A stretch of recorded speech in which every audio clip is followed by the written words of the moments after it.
안녕하세요. 문경 옥천암 도원 관용 스님입니다.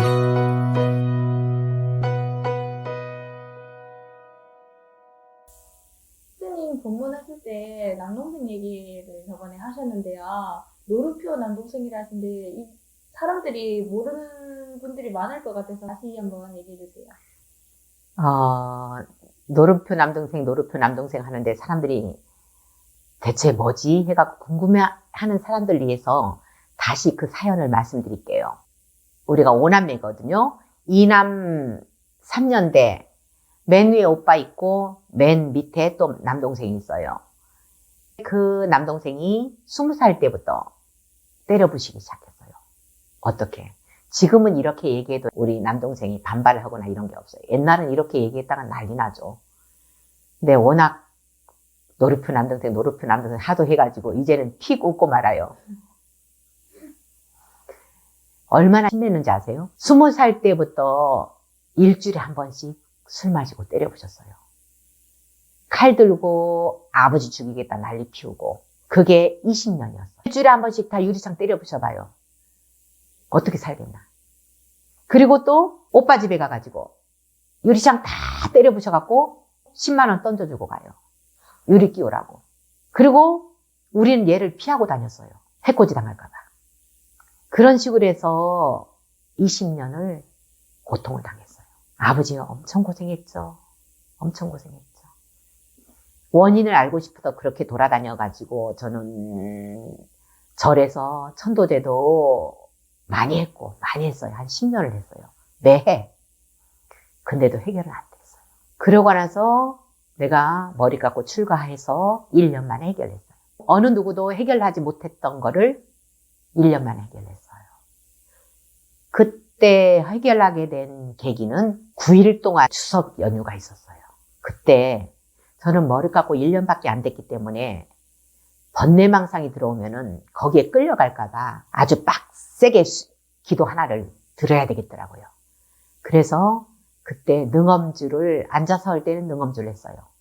그리고 그냥 능엄주 못 외우니까 걸어 다닐 때는 화장실 갈 때는 밥 먹을 때는 무조건 신묘장구 대단하니 나무라다 나다라 이러면서 신묘장구 대단하니 하고 이러면서 9일을 버티자. 사람들은 다 추석날이라 가지고 고향 가고 하는데 그런 생각하면은 내가 왜 머리 깎았을까 하면서 비참해질까 봐 내가 기도를 들었던 거예요.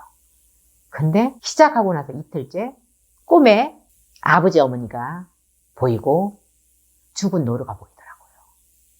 딱 꿈을 깨고 나서 노루 잡아먹고 그날 임신했구나 하는 거를 딱 알겠더라고요. 그래서 아버지도 살아계시지 않고 어머니도 살아계시지 않으니까 고향으로 전화했어요. 언니한테 전화했어요. 언니 혹시 아버지 어머니가 노루 고기를 먹은 적 있냐고 이러니까 있대요. 나는 기억도 없는데. 그리고 그 노루 고기 먹은 사연을 나만 모르고 있더라고요.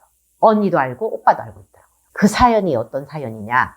옆 마을에 송아지 만난 개가 한 마리가 있었대요. 우리 집에 키우던 소를 잃어버려갖고 한라산 쪽에 그 오름이라고 하죠. 이 봉오리들 오름이라죠. 오름에 소 찾으러 갔는데 그 송아지만한 개가 노루 한 마리를 잡아왔대요. 새끼 노루를. 그래서 다리 한 짝을 나눠서 와서 구워 먹었대요. 그 사연을 다 얘기하는 거예요. 저는 모르는 사연이거든요. 딱 한 번 노루고기를 먹었다고 하면서 그 얘기를 하는 거예요. 그 시기를 딱 맞춰보니까 막내 동생이 태어나기 1년 전이었고 이게 딱 시기가 맞아떨어지는 거예요. 그리고 그때부터 우리 집안에 오한이 닥치기 시작했던 거. 그게 다 꽤 맞춰지는 거예요. 할머니가 볼이 타작하고 나서 더 있죠. 그 찌꺼기를 불태우다가 갑자기 바람의 방향이 바뀌면서 할머니를 덮친 거예요. 그래서 온몸에 화상 입은 사연. 그리고 그 이후에 어머니가 아프고 이 사연들이 다 그 이후인 거예요. 그래서 우리 집안에 오한이 닥쳤구나. 이거를 어떻게 해결하지? 막내 동생은 올라오라 해도 안 올라올래요. 제주도에서.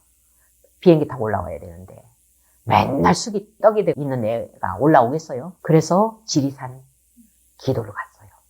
지리산에 어떤 동굴이 있다고 해가지고 거기를 간 거예요. 처음 가는 장소라서 밤에 엄청 무섭더라고요. 내 옆에는 아무도 없고 같이 간 거사님은 저 방에 있고 나는 혼자 절벽으로 올라갔어요. 밤에 깜깜한 절벽에. 그래서 딱 앉아갖고 반가보자 하고 이렇게 선정에 들려고 하는데 무섭잖아요. 처음 간 장소, 깜깜한 장소. 그래가지고 선정에 딱 들려고 하는데 누가 옆에 있는 것 같은 느낌이 드는 거예요. 그래서 눈을 감고 선정 속에서 딱 보니까 칼든 신장님이 온 사방을 내 옆에서 살피는 거예요. 이렇게 하면서 온 사방을 칼 들고 있는 상태에서 이렇게 살피는 거예요. 그 모습을 보고 아, 내 옆에 신장님이 있구나. 그래서 무서움이 사라지더라고요. 항상 지켜주는 존재가 저는 항상 옆에 있었거든요. 옛날에 용도 지키던 사연 얘기했잖아요. 그것처럼 이번에는 또 신장님이 칼 들고 나를 지키더라고요. 그래서 선정에 들고 열심히 거기서 했죠. 그러고 나서 다음날 아침 되니까 그 거사님이 이 산 정상에 올라가재요. 거기에서 올라가려면은 대나무 숲을 헤치고 가야 돼요. 길도 없어요, 거기는. 급경사, 대나무 밭을 헤치고 길도 없는 길을 올라가고 있었어요.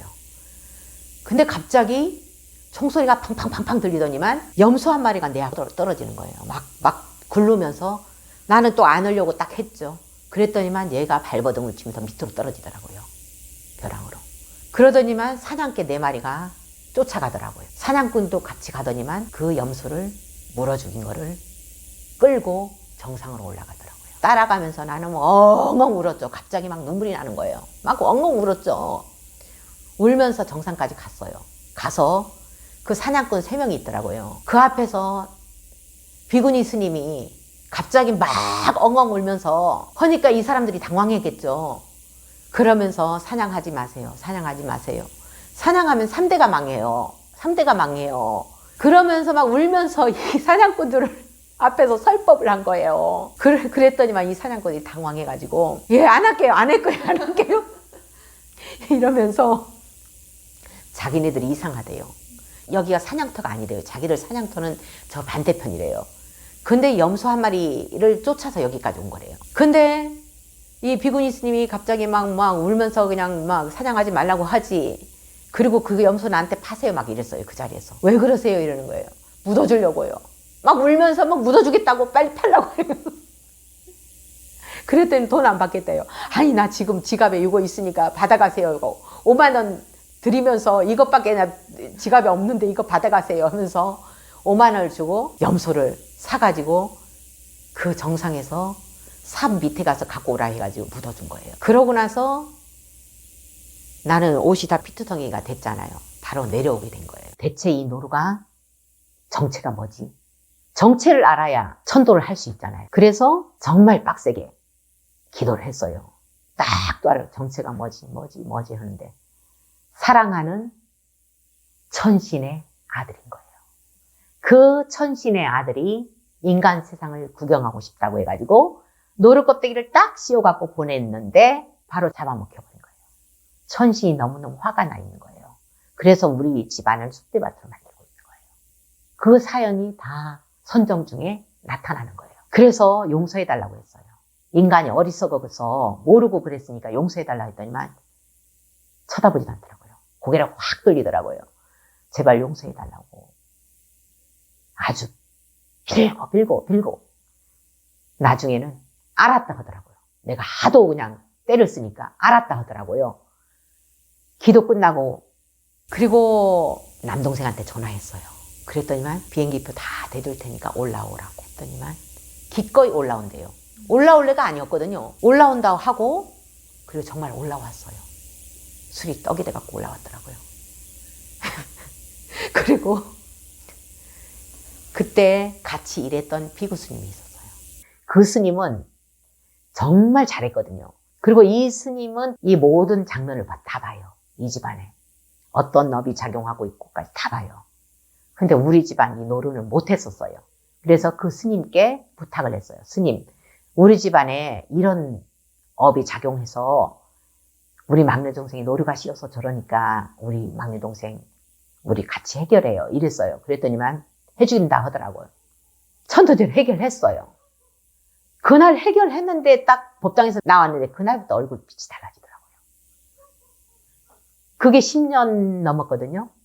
근데도 이제까지 한 번도 술 먹고 때려부숴 본 적이 없어요. 술은 그대로 먹어요. 근데 그 버릇은 없어진 거예요. 그 때려부시는 거, 칼 들고 난리 피우는 거, 이건 없어졌어요. 그때 천신검에는 천도제로 해결했다면 그거는 무슨 스님이 천도제 선전하는 것 같고 해서 내가 천도제로 안 하고 기도로 어떻게 해결했다 이렇게 썼는데 오늘은 제대로 된 그 과정을 말씀드리는 거예요. 그렇게 해서 해결했어요. 해결해서 지금은 모범생이에요. 이렇게 천진난만한 애가 없어요. 딱 뺏겨주니까 너무 착하고 너무 천진난만해요. 이렇게 착한 애가 그게 씌어서 집안마다 이렇게 말썽꾸러기 한 명씩은 거의 있다 하더라고요. 형제간이 많으면. 그 말썽꾸러기가 왜 말썽을 부리는지 우리 집안처럼 스스로 원인을 찾아서 스스로 해결해 봤으면 좋겠어요. 집집마다. 꼭 어디에 기대지 말고 우리 집안이 이런 사연이 있으니까 다른 집안도 이렇게 했으면 하는 마음으로 지금 노루표 남동생 이야기를 꺼낸 거예요. 감사합니다.